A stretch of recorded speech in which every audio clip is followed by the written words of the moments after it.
لله رب العالمين الرحمن الرحيم مالك يوم الدين إياك نعبد وإياك نستعين اهدنا الصراط المستقيم صراط الذين أنعمت عليهم غير المغضوب عليهم ولا الضالين.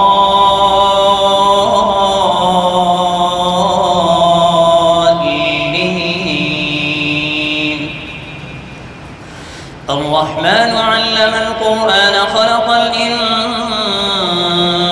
علمه البيان الشمس والقمر بحسبان والنجم والشجر يسجدان والسماء رفعها ووضع الميزان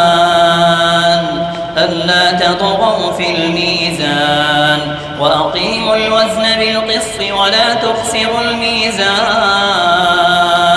والأرض وضعها للأنام فيها فاكهة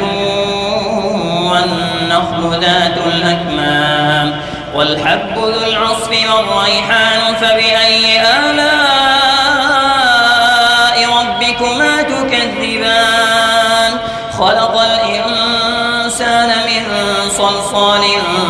كالفخار وخلق الجان من مارج من